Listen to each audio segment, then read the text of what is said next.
Di sebuah desa, tinggallah seorang ibu tua bernama Nyi Ageng. Ia sudah lama hidup seorang diri setelah suaminya meninggal dunia. Nyi Ageng tidak memiliki keturunan, namun ia selalu berdoa agar ada yang menemani hidupnya yang semakin tua. Hingga pada suatu malam, ia dikejutkan dengan kehadiran seorang bayi di samping makam suaminya. Ia pun membawa bayi itu pulang. Walau masih terheran-heran, Nyi Ageng bersyukur karena akhirnya memiliki anak. Bayi itu diberi nama Jaka Tarub. Tahun terus berganti. Jaka Tarub tumbuh menjadi pemuda yang tampan, hobinya berburu di hutan. Ia berburu setiap pagi hingga berhasil mendapatkan hewan buruan. Suatu hari, ketika sedang asik berburu, Jaka Tarub melihat 7 gadis cantik yang sedang bermain di telaga. Para gadis cantik ini datang dari mana ya? Siapakah mereka? Mereka peri hutan atau putri dari kayangan? Begitu banyak pertanyaan di benaknya. Jaka Tarub melihat tumpukan selendang yang tergeletak di tepi telaga. Segera ia menghampiri tumpukan selendang itu. Pelan ia berjalan agar tidak ketahuan. Saat dirasa aman, ia mengambil selendang berwarna kuning yang mudah diraihnya. Matahari pun mulai terbenam. Waktunya 7 gadis itu pulang. Lalu terjadilah kegaduhan. Nawangwulan kebingungan karena kehilangan selendang kuningnya. Sudah waktunya kembali ke kayangan. Kami tidak bisa membantumu mencari selendang, kata para saudaranya. Kini tinggallah Nawangwulan seorang diri. Ia terus mencari selendangnya. Tanpa selendang itu, ia tidak bisa pulang. Di saat itulah Jaka Tarub datang menawarkan pertolongan.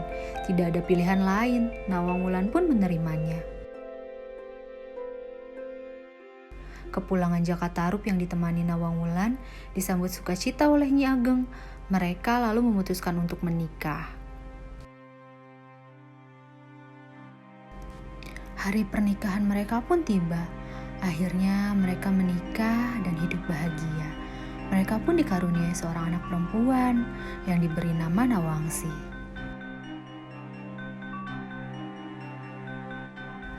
Suatu ketika Nawangwulan sedang menanak nasi.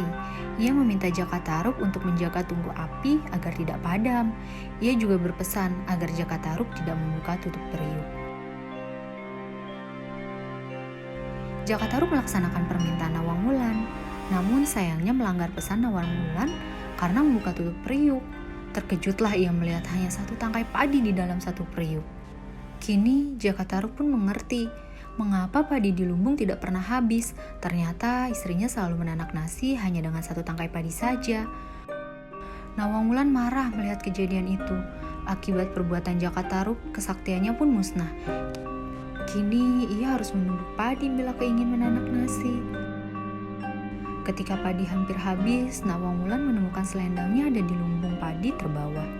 Ternyata selama ini Akang Jaka Tarublah yang mengambil selendangku. Ia sangat kecewa. Akhirnya ia memutuskan untuk kembali ke kayangan. Suamiku, aku harus pulang ke kayangan. Aku tidak mau hidup bersama seorang pembohong, ucap Nawangwulan. Tunggu, aku memang salah. Tapi demi Nawangsi, tolong maafkan aku, ucap Jaka Tarub menyesal. Nawangwulan memaafkan Jaka Tarub, namun ia tetap kembali ke kayangan. Sesekali ia turun ke bumi untuk menemui Nawangsi putrinya. Di sini kita mempunyai pesan moral. Teman-teman, kisah Jaka Tarub mengajarkan kita untuk tidak menjadi seorang pembohong. Sekalinya kita berbohong, maka tidak ada lagi yang percaya dengan kita. Meskipun kita berkata jujur, tidak ada kebahagiaan yang abadi jika diraih dengan kebohongan.